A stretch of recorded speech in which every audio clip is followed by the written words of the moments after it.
Hello tout le monde, j'espère que vous allez bien. On se retrouve pour une nouvelle vidéo. Aujourd'hui c'est un jour un peu particulier. On se retrouve encore aux Zanzibar pour normalement la deuxième voire même peut-être la troisième fois.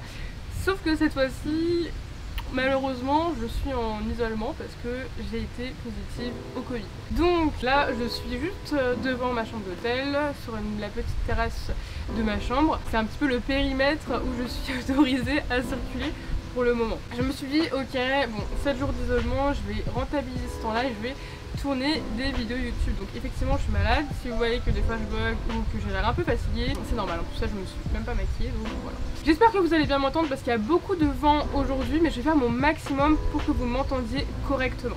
J'en suis à mon deuxième ou troisième jour maintenant d'isolement et en fait ce matin j'ai décidé de prendre le temps d'écrire un petit peu tout ce que j'avais appris au niveau mindset depuis 2 ans que je me suis lancée dans l'entrepreneuriat. Et en fait j'ai listé un petit peu les choses que j'ai appris au niveau mindset sans rentrer encore trop dans le détail.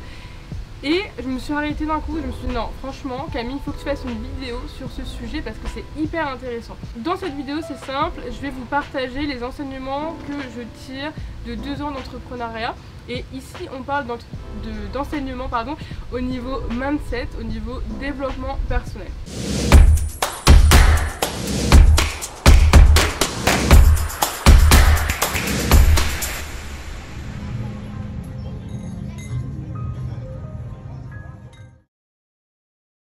Alors, la leçon la plus importante que j'ai appris, c'est que l'auto-sabotage, ça existe vraiment. Si tu as des pensées limitantes, si tu as des croyances limitantes, et si ton mindset, il n'est pas vraiment à la hauteur, s'il n'évolue pas en même temps que ton business évolue, et bien tout simplement tu vas t'auto-saboter. C'est un petit peu ce qui m'est arrivé ces dernières semaines, ces derniers mois. J'ai eu une grosse prise de conscience par rapport à ça. J'en parle d'ailleurs dans une vidéo que j'ai tournée ici aux Zanzibar, dans l'ancienne vidéo, donc n'hésitez pas à aller la voir si vous en avez envie. Et justement, cette vidéo que je suis en train de vous tourner aujourd'hui, c'est un petit peu finalement la continuité de la vidéo précédente où je vous explique un petit peu à cœur ouvert et en totale transparence, en totale vulnérabilité, ce que j'ai vécu ces derniers mois parce que j'ai clairement frôlé, même fait un mini burn-out avec mon business parce que j'étais en désalignement total et parce que mon mindset n'a pas assez évolué. Et donc là je me suis posée, j'ai noté un petit peu toutes les choses mindset qui sont importantes dans l'entrepreneuriat et je vais vous les partager.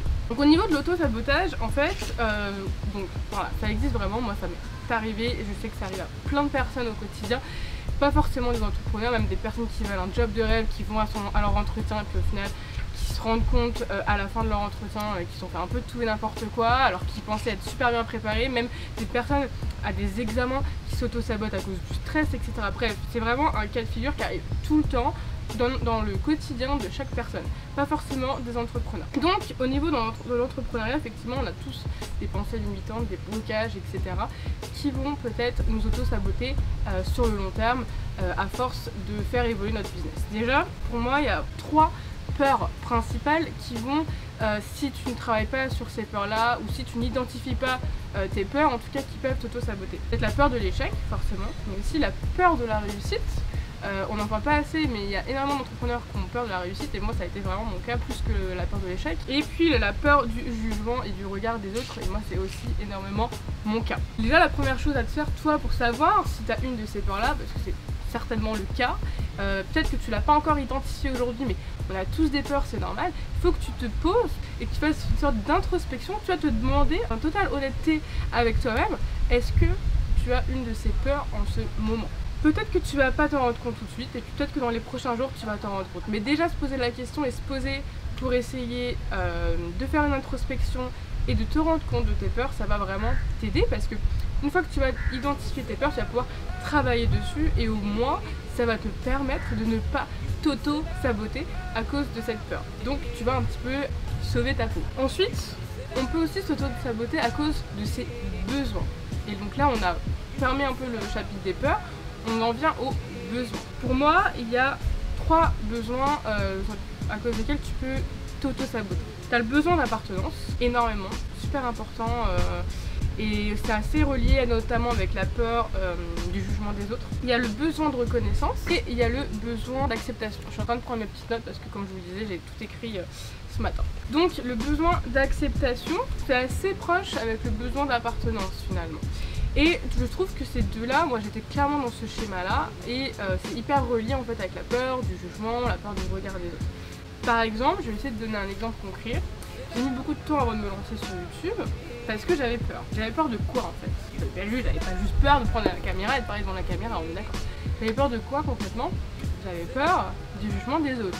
Donc j'avais peur du regard des autres. Pourquoi? Parce que j'ai un besoin finalement d'acceptation qui est trop fort, qui est trop gros. Parce que quand tu as le besoin d'acceptation, tu veux rentrer dans les cases, tu veux faire comme un peu tout le monde fait et tu veux faire plaisir aux autres. Et donc si tu commences à peut-être te lancer sur YouTube, à parler de business, à parler d'Instagram et autres, il y a des gens forcément qui vont pas vraiment comprendre, il y a des gens qui vont te critiquer aussi, et donc tu vas pas du coup vraiment assouvir ce besoin. Tu vas ressentir une sorte de manque. Donc si ton besoin d'acceptation est trop fort, tu vas être bloqué dans tes projets et dans tes objectifs, dans tes rêves, etc. Parce que à cause de ce besoin-là, il y a des choses que tu vas pas faire, alors que ces choses-là, peut-être déjà qu'elles te rendront heureux, peut-être qu'elles te feront plaisir, mais surtout elles te feront avancer vers ton rêve ou vers ton objectif. Donc ça, c'est la première problématique qui est super importante. Donc, les peurs, donc il faut absolument identifier ses peurs, mais il faut aussi identifier ses besoins. On a tous des besoins primaires, des besoins secondaires, hein. On peut regarder la pyramide de Maslow, moi je sais que je l'ai étudiée en école de com, et en vrai c'est hyper intéressant et très important. Et on a aussi d'autres besoins d'un point de vue plus spirituel, d'un point de vue plus développement personnel, PNL, etc. Mais en tout cas on a tous des besoins, c'est normal, on est humain. Et le problème c'est que parfois si on a un besoin qui est trop fort, il peut nous pénaliser sur le long terme. Donc faites attention à ces trois besoins là, essayez d'identifier si aujourd'hui ce sont des besoins qui vous servent réellement ou peut-être qui vous pénaliseront sur le long terme si actuellement ils ne vous pénalisent pas encore. Et puis la troisième et dernière chose, c'est le blocage interne. On a tous des blocages internes, ça peut venir de notre enfance, ça peut venir de notre passé, ça peut venir même des parents, des grands-parents, ça peut être intragénérationnel, bref c'est assez complexe.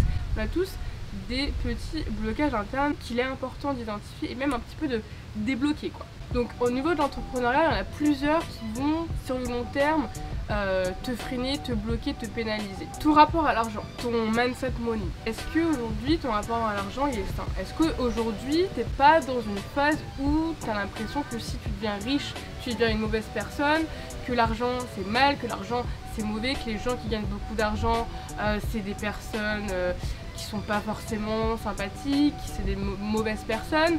Est-ce qu'aujourd'hui tu es dans un mindset où tu penses qu'il faut travailler dur pour gagner beaucoup d'argent? Bref, il y a plein de choses autour de l'argent et généralement on a plus ou moins tous ce genre de blocage parce que dans notre société actuelle c'est un petit peu ce qu'on nous enseigne entre guillemets, ou en tout cas c'est ce qu'on nous fait croire plutôt. On nous fait énormément croire que l'argent c'est mal, que gagner beaucoup d'argent c'est pas bien, qu'en tout cas que les gens qui gagnent beaucoup d'argent c'est des personnes qui sont mauvaises, et puis de manière générale qu'il faut travailler très dur pour gagner beaucoup d'argent, alors que c'est pas le cas finalement, encore plus quand t'es entrepreneur. Le but c'est d'être libre, le but c'est de pas travailler énormément mais de gagner beaucoup d'argent. Ok, donc il va falloir vraiment que tu te demandes si ton mindset money aujourd'hui il est ok, et même si tu penses qu'il est ok, plus intérieurement, plus loin, plus en profondeur, il peut y avoir des petits blocages et des petites choses sur lesquelles il faut travailler. Ensuite, ça va être ton rapport à la réussite. C'est un petit peu relié plus ou moins à l'argent, mais on va dire que c'est des problématiques qui sont assez proches. Est-ce que tu jalouses les personnes qui réussissent, ou est-ce que tu les envies, ou est-ce que juste elles t'inspirent? Comment tu vois la réussite des autres? Est-ce que tu as l'impression que les personnes qui réussissent finalement c'est pas vraiment des gens bien? Comment tu te places en fait par rapport à la réussite là? Il va vraiment falloir aussi travailler encore en profondeur. De manière, toutes ces thématiques là, il faut travailler vraiment en profondeur. C'est beaucoup plus complexe d'identifier ces blocages internes que ces peurs par exemple. Ensuite on va avoir le syndrome de l'imposteur. Ça c'est quelque chose que tout entrepreneur connaît, hein. C'est normal de ressentir un peu ce syndrome de l'imposteur. Maintenant aujourd'hui, comment tu arrives à avancer avec lui et comment tu le vis au quotidien? Est-ce qu'il te freine? Est-ce qu'il te booste? Voilà. Et puis ça va être aussi ce syndrome de l'imposteur, finalement, est-ce que tu as l'impression d'être assez dans ton business, ou est-ce que des fois tu as l'impression de ne pas être légitime?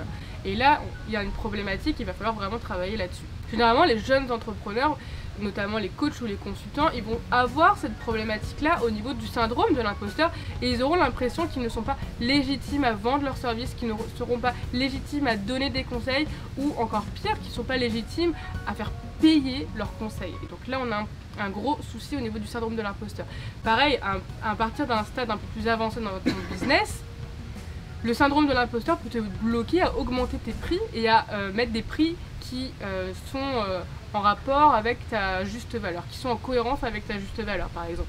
Donc là, au final, sans t'en rendre compte, tu as un problème avec le syndrome de l'imposteur. Et peut-être que tu as aussi un problème du coup avec ton rapport à l'argent. Le syndrome de l'imposteur aussi, ça peut être juste l'impression de ne pas être assez, mais aussi de ne pas mériter ce que l'on a. Par exemple, imaginons que en ce moment tu as beaucoup de succès dans ton business, tu attires beaucoup de clients, tu attires beaucoup d'argent, et ben d'un coup tu vas dire oula, tu as commencé finalement à te demander si tu mérites tout ça. Là, sans le savoir, pareil, tu as un problème avec la réussite, tu as un problème avec le syndrome de l'imposteur, tu as un problème avec l'argent. Ensuite, tu peux avoir un blocage aussi au niveau de tes émotions. Est-ce qu'aujourd'hui, la gestion de tes émotions te convient? Est-ce que tu arrives à gérer ton stress? Est-ce que tu arrives à gérer la pression? Est-ce que tu arrives à gérer quand tu n'es pas content à cause de quelque chose ou quand tu es insatisfait? Ou alors, est-ce que tu es assez patient? Parce que pareil, l'impatience, c'est un peu en rapport aussi avec les émotions. Là, on va dire que le petit blocage, ça peut être la gestion de ses émotions. Gérer ses émotions, c'est extrêmement compliqué. Moi, j'ai fait un gros travail sur moi-même où j'ai investi dans une coach mindset pour m'apprendre à gérer mes émotions. Et c'est encore aujourd'hui un travail que je dois faire parce que je n'ai pas atteint les objectifs que j'aurais aimé atteindre. Donc je dois encore continuer ce travail parce que c'est un travail qui est très très long. C'est peut-être d'ailleurs le travail de toute une vie. Mais aujourd'hui, en tant qu'entrepreneur, on doit savoir gérer nos émotions, que ce soit avec nos clients, que ce soit avec notre équipe, que ce soit avec nos prestataires, et même dans la vie de manière générale, parce que forcément, on a une dose de stress qui est un petit peu supérieure à des personnes, on va dire, entre guillemets, lambda, ou qui ont un job lambda. Et encore, ça dépend. Et puis, si on veut être un bon manager, si on veut avoir un bon leadership, il faut vraiment savoir gérer ses émotions. C'est une grosse qualité au niveau des entrepreneurs, mais ça peut vite devenir un blocage, si c'est quelque chose qu'on fait mal. Et puis je terminerai sur 3 petites choses qui sont un petit peu à côté des peurs, à côté des besoins ou à côté des blocages internes. Je sais pas vraiment comment les définir pour être totalement honnête, mais j'ai vraiment envie de vous les partager car ce sont des leçons quand même mindset que j'ai tirées du coup de mes 2 années d'entrepreneuriat. Il est possible que des fois tu ne te sentes pas à la hauteur de tout ce qui se passe dans ton business. Si des fois tu ne te sens pas à la hauteur, ça veut dire que ton mindset tout simplement n'est pas à la hauteur de ton business. Ton business il est là, ton mindset il est là. C'est à cause de ça que tu ne te sens pas à la hauteur. Et il faut absolument rééquilibrer les deux, même idéalement mettre ton mindset plus haut que ton business. Ensuite, il faut absolument travailler ta vision régulièrement pour justement éviter de se sentir dépassé par son business ou pour tout simplement être dans une phase où on a l'impression de stagner et puis on va commencer à se poser des questions, puis il y a le syndrome de l'imposteur qui va arriver. C'est jamais très bon. Donc toujours réaligner sa vision avec nos objectifs, toujours se demander si on est aligné aussi avec nos actions et si notre vision est toujours d'actualité. Parce que tu peux te sentir dépassé aussi par manque de vision et à cause d'un mauvais mindset. Et puis tout ce que tu fais doit vraiment te plaire. Et ça peut être contraire un petit peu à ce qu'on a l'habitude de dire. Parce qu'on dit souvent étudie ta cible en profondeur et fais ce que ta cible elle aime, donne à ta cible ce qu'elle a envie de voir, etc., etc. Sauf que je suis d'accord avec ce point là, mais je suis aussi énormément d'accord avec le fait qu'il faut absolument faire des choses qui te plaisent profondément. Tu dois être ton premier fan. Je vais donner un exemple hyper concret avec moi. J'ai commencé à un moment donné dans mon identité visuelle, donc dans mon image de marque, au niveau identité visuelle, à utiliser des couleurs qui ne me plaisaient pas particulièrement. Tout simplement parce que j'avais par hasard commencé là-dedans et que les gens me reconnaissaient vraiment grâce à ces couleurs-là. Je n'étais pas vraiment alignée en fait avec ça. C'est tout bête qu'on parle de couleurs ici. Mais c'était des couleurs qui me plaisaient pas énormément. J'étais pas fan de mon identité visuelle.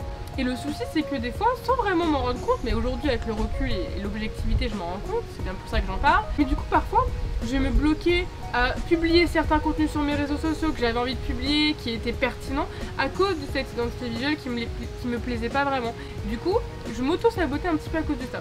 La conclusion à retenir de ça, c'est tout simplement, il faut que tu sois ton premier fan, et pour être ton premier fan, il faut que tu fasses que des choses qui te plaisent énormément, que tu adores, que tu pourrais toi-même consommer si tu serais un concurrent par exemple. Si ce serait quelqu'un d'autre, t'achèterais direct, tu poserais même pas la question. Que ce soit dans ton branding, que ce soit dans ton identité visuelle, ton contenu, tes webinaires, tes masterclass, tes photos, peu importe, il faut tout le temps que tu te demandes, ok, est-ce que ça me fait kiffer en fait. Parce que franchement, si des fois t'hésites, bah à force, tu vas te retrouver désaligné dans tes stratégies en fait. Tu vas te retrouver désaligné, tu vas te dire, bien en fait, c'est pas l'image que je voulais renvoyer, c'est pas moi. Et au fur et à mesure, tu vas t'auto-saboter à cause de ça. Bref, J'espère que tout ce que je viens de vous expliquer ça a été clair. Je suis désolée parce que je suis malade, donc effectivement il est possible qu'il y ait certaines explications qui n'aient pas été extrêmement claires pour vous. J'en suis vraiment désolée. Il faut savoir que tout ça, tous ces enseignements que j'ai tirés depuis 2 ans d'entrepreneuriat, c'est quelque chose que je vais intégrer dans mon programme One Way Academy à partir de janvier 2022. À partir de janvier 2022, mon programme One Way Academy, ça va pas être seulement un programme business Instagram, ça va être avant tout un vrai programme mindset et business. On va vraiment parler en profondeur de tous ces points là pour être sûr que tu ne fais pas partie des personnes qui ont peut-être la peur de la réussite, qui ont peut-être la peur du jugement des autres, pour être sûr que tout soit ok au niveau de ton mindset. Et ensuite ensemble on travaille tes stratégies business et Instagram en profondeur. Et je te jure qu'avec ça, tu vas franchement avoir toutes les clés pour réussir dans ton business, dans l'entrepreneuriat. Les clés mindset, les clés business, les clés Instagram. À partir de janvier, il va passer de 3 mois à 4 mois, donc il durera maintenant 4 mois. C'est un programme de coaching intense. C'est le seul programme qui combine coaching de groupe et coaching individuel plus consulting stratégique individuel avec moi directement. On est ensemble pendant 4 mois, on élabore toutes tes stratégies de A à Z et on retravaille tout ton mindset aussi de A à Z. Si tu as envie de transformer ton projet de cœur en un vrai business rentable grâce à Instagram, c'est le programme qu'il te faut, c'est le seul programme dont tu as besoin. N'hésite pas à m'envoyer ta candidature, le lien est dans ma bio Instagram et je le mettrai également dans la description YouTube. Donc c'est un programme effectivement sur candidature parce qu'on ne peut pas accepter tout le monde, on n'accepte que les personnes qui sont surmotivées et qu'on est certain de pouvoir amener jusqu'à la réussite et jusqu'à l'obtention de tous leurs objectifs. En tout cas, j'espère que cette vidéo t'a plu. Merci encore pour tout votre soutien, pour tout l'amour que vous m'envoyez en vue de cet isolement. Vraiment, merci beaucoup. Et je vous dis à bientôt pour une prochaine vidéo.